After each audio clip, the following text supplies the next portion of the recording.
Hi everybody, Mr. C here. How are we today?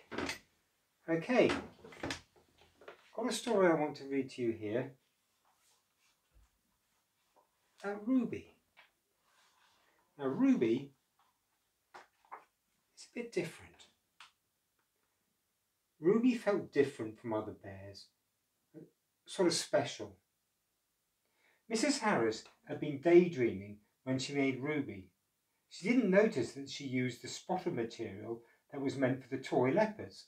She didn't watch carefully when she sewed on the nose.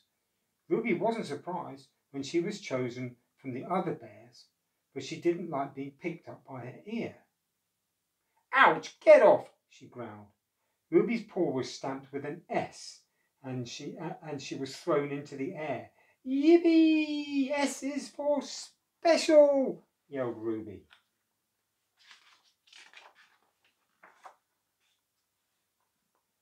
Ruby flew across the factory and landed in a box full of bears. "Hello," she said. "My name's Ruby and I'm special. See?" She held up her paw. "No, silly," laughed the big bear. "S is for second. Second best." "Were mistakes," said the bear with rabbit ears. "When the box is full, we'll be thrown out." Ruby's fur stood on end. She was horrified. More bears joined them in the box. At last the machine stopped. They listened to the workers as they chatted and hurried to catch the bus home. They heard the key turn in the lock, then everything was quiet. One by one, the bears fell asleep. All except Ruby. Ruby was thinking. The only sound was the sound of the big bear snoring. Hours passed. Suddenly Ruby shouted, "That's it!" "What's it?" gasped the rabbit-eared bear, who woke up with a fright.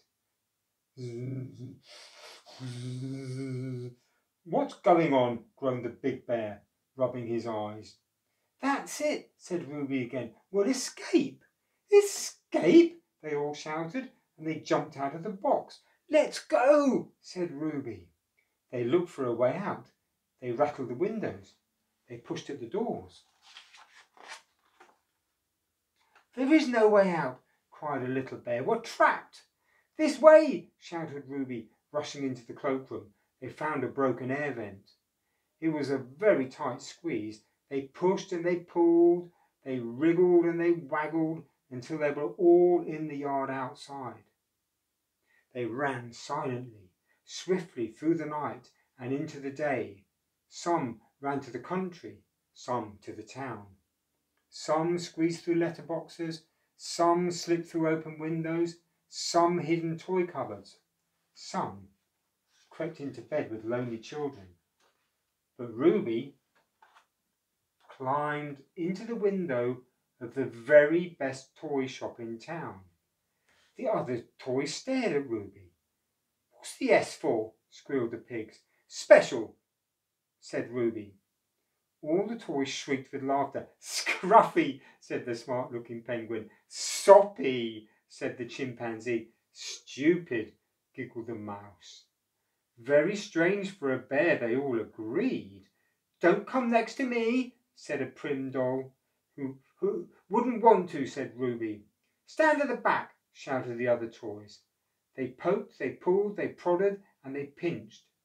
Ruby pushed back as hard as she could, but there were too many of them. So Ruby spent all day at the back of the shelf. Then, just before closing time, a small girl came into the shop with her grandfather. They searched and searched for something different, something special. "That's the one," said the little girl. "Yes, Susie," said Grandpa, "that one looks very special." Ruby looked around her. "Can they see me? It's me! They're pointing at me! Whoopee!" "We'll have that one, please," said Grandfather. The shopkeeper put Ruby on the counter. She looked at the S on Ruby's paw. "Oh, I'm sorry, sir," she cried. "No," she said. This one is a second. I'll fetch another."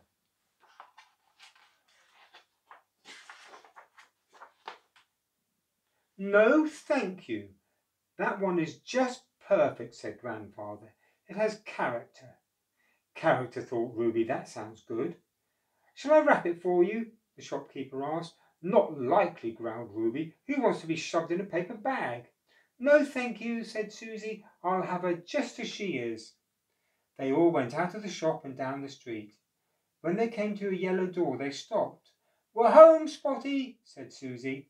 Spotty? What a cheek, muttered Ruby. It's got a growl, said Susie, and she and her grandfather laughed. Susie took off her coat and scarf and sat Ruby on her lap. Susie stared at Ruby, and Ruby stared back. Suddenly, Ruby saw a little silver S hanging on a chain round Susie's neck. Hooray, thought Ruby. One of us, a special. Great. She was special, wasn't she? You don't have to be the same as everybody else to be special, that's for sure. Okay, so goodbye, the Teddy Bear Tales, and goodbye from Mr. C. You take care. Bye-bye.